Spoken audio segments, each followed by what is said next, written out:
This is Optimal Startup Daily, episode 644, How to Improve Traditional Management Training by LeNir with digtofly.com. And hi again, I am Dan. I am your host here, and I'm with you every single day of the week, including weekends and holidays. Thanks for joining me today. Hope you're having a great week so far, and we're going to jump right into today's post now as we optimize your life. How to Improve Traditional Management Training by LeNir with digtofly.com. There are a lot of management development training programs out there. They help managers and employees to improve their skill sets and become better at what they do. But what if there was a way to apply self-help concepts to the corporate world? What if managers could train each other, learn through discussions, and be inspired by stimulating material? Keep listening to find out how we found ourselves doing exactly that. Let's go back to the beginning. We had just hit rock bottom. After 3 rounds of layoffs, the company offshored our software development to Eastern Europe, and our competitor acquired us. That sounds pretty dire, doesn't it? We knew we needed to do something to boost morale, and we needed a solution that didn't cost much. We literally had no time, no money, and we were expected to change quickly. Luckily, when I approached Professor Henry Mintzberg, the author of several management development books, he had an idea. He suggested I read his book, Managers Not MBAs, and one sentence from this book still sticks with me today. Quote, "Thoughtful reflection on natural experience in the light of conceptual ideas is the most powerful tool we have for management learning." End quote. So, instead of having more crisis meetings, planning meetings, and status meetings, my team and I got together for a learning meeting with the goal of making things better. During that first meeting, we made the objective to learn something new about management and to reflect on our own experience in light of conceptual ideas. If it worked, then we'd do it again. There was one caveat. I didn't want people to come to these meetings to talk about grand ideas on how to change things, but leave without intending to put anything into practice. I didn't want to fall into that self-help trap of talking about our feelings, but not doing anything about them. During the weekends, I worked on the content of the sessions by editing and crafting the material that Henry Mintzberg and his colleagues had put together for their master's level management courses. It included lots of provocative questions and exercises to get the meetings to stimulate change. Amazingly, it worked. These meetings created a space where our team could come together to make important management decisions, to bond, and to help each other grow. Suddenly, we weren't the head of engineering talking to the head of QA anymore. We were simply human beings doing their best to get on with the job of managing, solving problems, and making things happen. The result? We started coming up with new initiatives on both small and large scales that we actually were following through on. You can probably relate to meetings where lots of ideas are discussed, but nothing ever comes of them.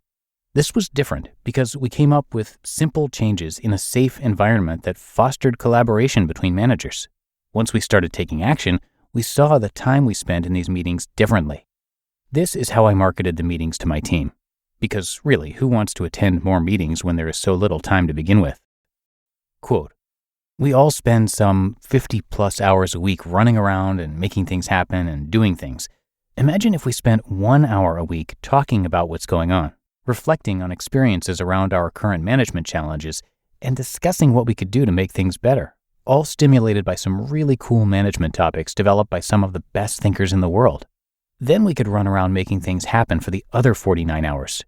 Do you think we might get more done during the 49 hours than the original 50 hours? End quote.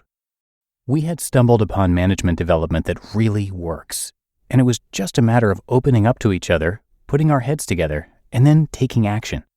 This was like reading a great self-help book, doing all of the exercises, and actually living differently. Wow.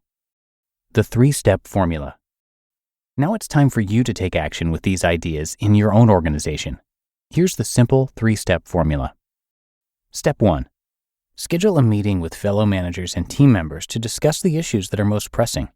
If we're talking about case studies or potential situations, it's not application, and no one will get anything out of it. Make it relevant and make it actionable. Step 2. Find some materials that relate to the issues at hand. Strategic theories, advice for office politics, models of communication between silos and slabs. Once you've got some stimulating material, tease some questions out of it to act as starting points during your meeting. And step 3, during the meeting, allow everyone a chance to voice their opinions and take notes on the interesting ideas that bubble up. Make the meeting a safe place for people to share their experiences as managers, to come together to explore new ways of solving problems together. Then, after the meeting, follow up by taking action on the new ideas. What will this 3-step process do that a self-help book won't? It will get you talking to other people who share a similar background. It will boost morale and make your entire operation run much smoother. This works because companies are made up of people, not cogs.